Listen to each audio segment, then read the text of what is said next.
Welcome to Power Up, the podcast that uncovers the unique challenges women leaders face today. Join your hosts, Nat and Kristen, as we dive into the tough topics and provide actionable insights you can apply right now. Don't forget to hit subscribe so you don't miss any episodes. As a global career accelerator, PowerSuit was designed initially to be remote first. And the idea that we would be spread all over the world eventually, our members, our team, us, was really core to how we wanted to build this business. But, when we started out, we were sitting on your daughter's bed together doing this podcast. We were very much not remote. But as we've changed and grown and we've got more members around the world, we've had to adapt how we work. So we thought this was a really nice time to start thinking about remote working and sharing some of our insights and thoughts and some of the global trends on what's happening with it. Nat, you're sitting in Singapore. I've just come home from Sydney, so surely we can reflect on some of that. While we are home in New Zealand, we are remote working. And the transition has gone from working from home under whatever emergency measures during the pandemic or a child that is sick to actually many companies have very formal policies around remote. And I would say most are probably hybrid. I'd say the majority is 3 days in the office, but we have a few different takes on remote work. Yeah, and I think the main difference for me, thinking about us being in literally different locations, is hybrid work, you've still got the option to go in, whereas when you are physically in different places, you actually really have to redesign work differently. However, to your point about that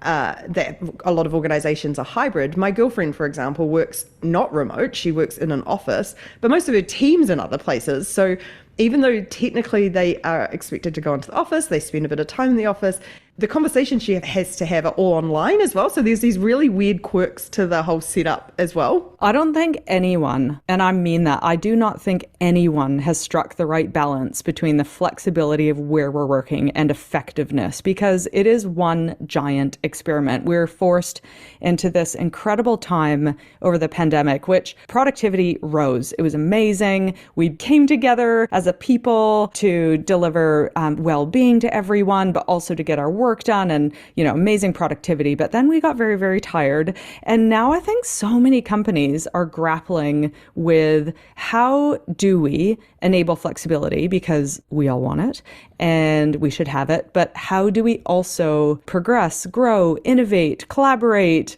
and have effective organizations? Like, it is a question mark. And I wonder what we're going to do as we grow if we have people. Are we going to be remote first? I don't know. Probably. Yeah, I feel like I have two pretty strong thoughts about that. One is the companies that really don't get remote work are the video companies. Like, trying to organize a Zoom or a Google Meet or a Teams Meet with anyone. I'm like, aren't you guys meant to be the guys who are like designing how to create remote work? And none of those tools work with each other, and everyone has blacklists for different tools. And the first 5 minutes of every video call is like, oh, I've never used this before, or oh, the company's blocked, which I just think is so ironic. But I actually think the challenge isn't how do we create effective organizations. I think the actual challenge that no one's talking about is how do we measure productivity? And because we can't do that really effectively, when you look at the measures, often it's number of emails sent or FaceTime or how many days you come into the office. Those are not measures of productivity. We don't know how to even tell if people are being effective. And that means we have a huge amount of bias built into where and how people work. And if we could actually figure out a way to accurately measure productivity, we'd be having a much smarter conversation. But at the moment, the conversation is very opinion-based around like, I think my company works better in person because it works for me. So I think it's going to be a really interesting time. And I'm sure there's someone who's going to solve that and come up with a really clever way that doesn't involve timesheets or clocking in or out or email sending. And obviously this applies to really what we'd consider knowledge workers, I suppose. So those that can work from home, because we know many, many, many can't. But it's so interesting because when I think of productivity, me personally, I go immediately to that definition of deep work and working without distraction and actually working on things. Again, that is just one tiny part of work, but I think I am far better placed, and actually research shows shows that most are actually better placed to do this at home without distraction. Those assuming that you don't get easily distracted at home. Removing the distraction and noise of office and people constantly going, do you have a minute?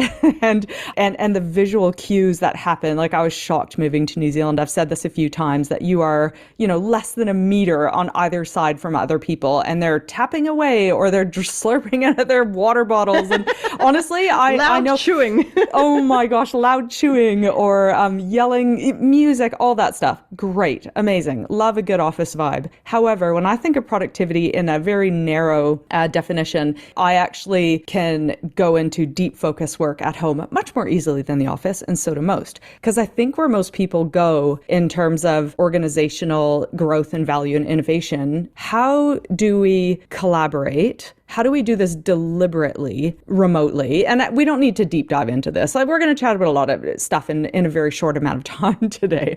But yeah, I think that's the thing that people are grappling with. Come into the office so we can collaborate, but then in the office with a third of the people, or there aren't enough desks. And it's like, well, what does collaboration even mean? And what are you trying to do together as a collective? I feel like there's a couple of really easy solutions. And I like your definition of productivity, but I'd say there's one step before that, which is deciding on the right things to do. And you can be as deep working and focused as you like, but if you're working on things and projects and things that really don't drive an organization forward, it really doesn't matter. And I think that is what I've observed in a lot of organizations, the amount of different things on, competing priorities, lack of focus. That means that it doesn't really matter where you work. It's going to be very hard to actually maximize value. So I think there's that.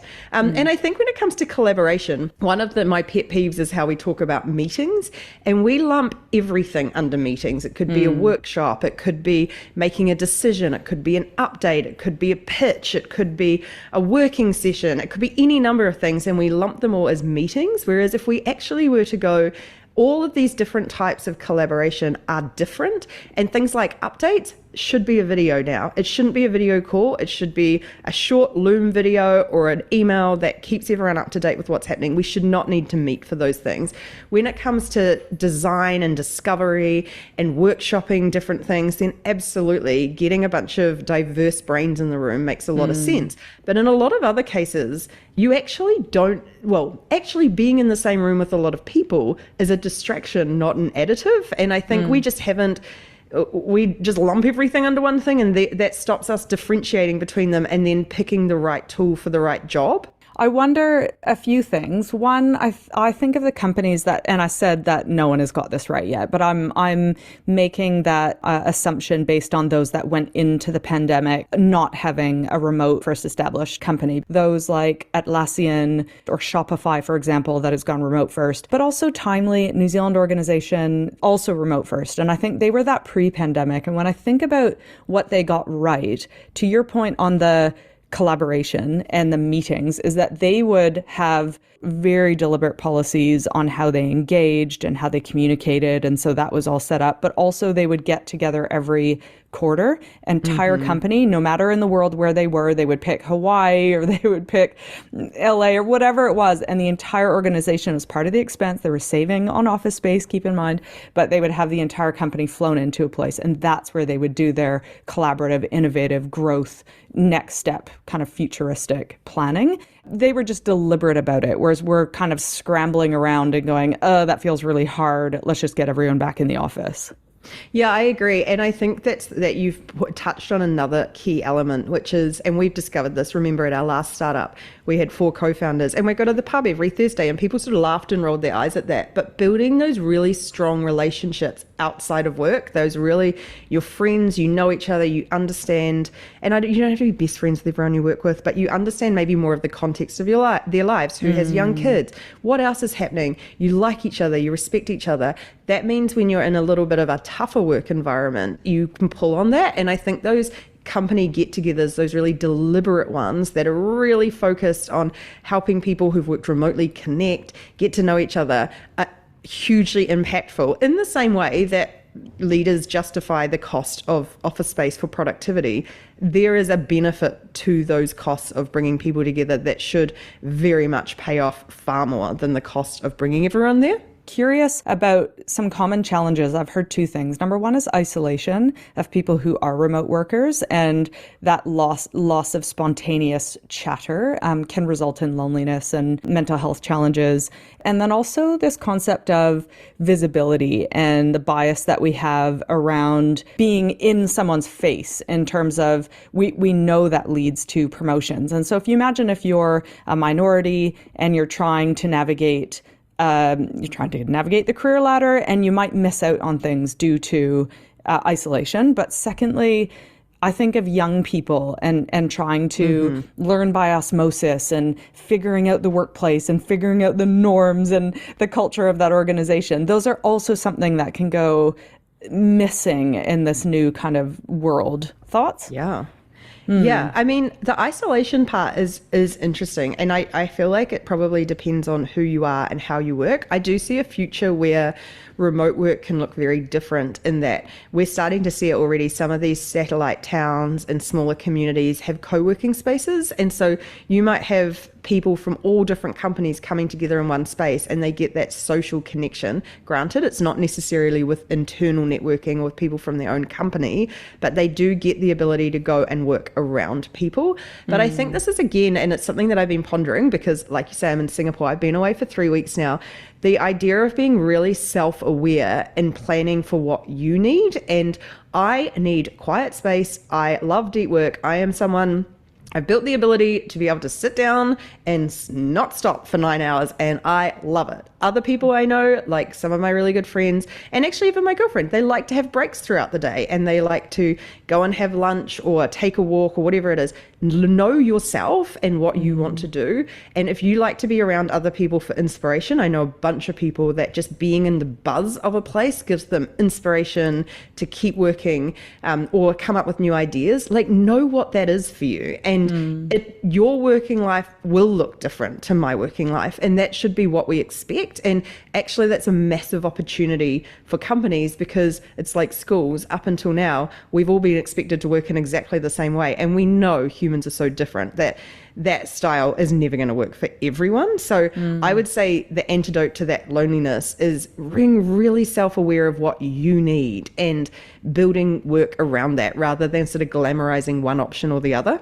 And in terms of how you kind of want to work going forward, we have the flexibility of being able to, as long as we've got a Wi-Fi connection, we can carry on and do our work. And so curious about your thoughts going into 2025, 2026.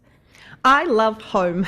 No, actually, I love a combo. I've always, and you've known me for a very long time, when we first started working together, I just said my non-negotiable is travel. I love the idea of having a stable home. I'd never want to move, even though I came from a family of movers. But I love my family. I love my friends. I love my house. I love the life we've set up. So my goal has always been to live a lifestyle where I can travel when I want to and really immerse myself in different places, but not cut life. Like, I love work as well. So this trip has been our first experiment, and we're writing more about it in the newsletter this week, of can you tie in a bunch of meetings? So just to lay out what I've done this trip, we started with 2 days of full on 2 events, a million meetings in the first 2 days in Singapore. Terrifying for me, if I'm being really honest. I hadn't come here before from a work context. I didn't know anyone here. I was landing cold. I had to walk straight into an event, all of that stuff. So that's like, but it was amazing. And then a week of holiday, because we had Easter, Anzac, so 10 full days off with a few emails being sent. And then a full week of a normal work week, where I started at 7 and I finished at 3, or I'd be writing the newsletter by the pool at 5 or whatever, and getting to explore a city in the afternoon, and then now back to Singapore for another couple of days of meetings. For me, this is my first experiment in really integrating those 3 things. I don't want to be long-term remote. Like, I feel like for us anyway, we bounce off each other in a way that I think we get huge benefit from being in the same room a reasonable number of times. So yeah, for me, that would feel, we would ideally always have to make time to, at least every quarter, have a decent amount of time together. But yeah, I don't know. What about you? Because you're thinking about upping sticks and moving. No, it's so funny. The more you see of the world, the more you realize how good you have it. And that having no commutes and having access to the bush and ocean, it's like, oh my gosh, I'm going to be stuck in freezing Wellington for the rest of my life. So the more I travel, the more I'm like, and not to mention, we're not like gazillionaires and can just like up and move sticks. So I think that's something that I've always just liked to dream, but I'll be like in my cold house in Brooklyn for the rest of my life. In Brooklyn, Wellington, that is, not New York, sadly. But I've also learned that I'm a work trip person and I cannot combine that with my partner. And the reason being is because we would have no fun together because I'm hustling, I'm commuting, and I'm meeting with people all day. And in parasuit fashion, a successful trip in my mind is an event every night, only because that's 30 more people we can talk to. But parasuit, when can you do events? Right after work. So that will not be good for my marriage. And I'm okay with that. Well, though, I would challenge you on that and go, because that's exactly what Kyla and I do. And she either works from the hotel or does her own thing or comes along to the events. And honestly, having a sidekick there is very helpful. But I also think if you can time it to then add a weekend on, then you go, oh, now we're going to spend the weekend exploring together. But the weekday, like Kyla and I, our philosophy is like weekdays are work days. We don't see each other until we see each other. But we can tack on that extra bit. So I feel like... Do you know what? I think you're right there. And you're right. So for example, there are a few trips in our past recent history that I wished that he had flown in on that Friday and then we just carry on. That would have made sense. Yeah. And then, so that's the one where I'm like, darn it, should have. But it's interesting with Australia. Or the one where you got stuck in Sydney. Yeah, that's right. We could have possibly, so I think you're right there. For me, it would be, I'd be on my own and not to feel, I don't want to feel guilty or like I'm caring for other people. I just want to be selfish and like that. Well, it'd be interesting to know. This is a good challenge. It'd be interesting to know if Kyle feels that, because I felt that with Kyla and she was very quick to go, I know you're here to work. Do not think about me for 2 days. Like the expectation of like, we are not here together for 2 days unless she wants to jump in on anything. And that eased my guilt because that's good. That's good. Yeah. But I am all for being away and traveling. So yes, absolutely. I am very much open to weeks off and traveling without parasuit, but equally I will experiment with a weekend and depending on where we go next. So great plan. I also think that, and I've got we're in the middle of a podcast, but I have to go because I'm about to go to a meeting in Singapore. But the other thing that I found really fascinating for remote working is, what are your usual, like we don't have usual work hours, but mine are usually, if I'm being really honest, on a big week, it could be any hours, but I try and do like 8 till 5 or 6. Like that's kind of tends to be my usual hours with, bits and bobs and travel in the middle to get in and out of places. Is that roughly you too? It just depends if there's an event, because if there's an event, it's 8 to 8. So, that's fine because ROI of being away. But typically... No, sorry, I mean in a typical week at home. Yeah, typical week, I would say I would go 9 to 5:30 for me, and then I might hop on for another half hour. So I split. I often have an evening split, if that. That's what I've noticed a bunch of people do. What I found was a revelation is starting work at 7, because I've realized for me, I kind of potter in the morning, like you have your dog to walk and I think that's amazing. I prefer to do exercise a little bit later. And so I kind of waste a couple of hours in the morning just like scrolling Instagram. I do some cleaning and stuff. I like it, but finishing at 3, we had an entire second day. And I just found that so interesting. And I talked to my sister who's a cop and she was like, oh yeah, my favorite is 6 till 2.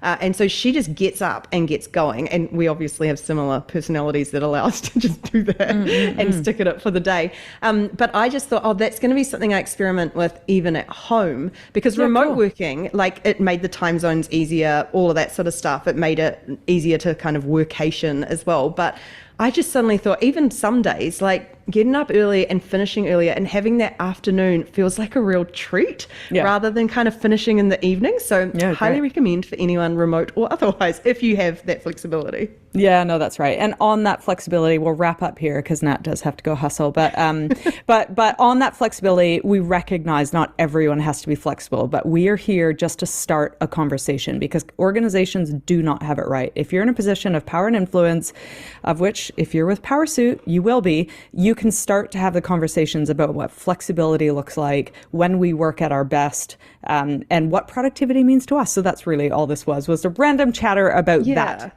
Yeah. Can I just finish to say, read the newsletter this week if you don't normally read it, because I found writing it around our trip and some of the things we've learned about sort of that part-time, the workation, something that might be a little bit more feasible for a lot of us.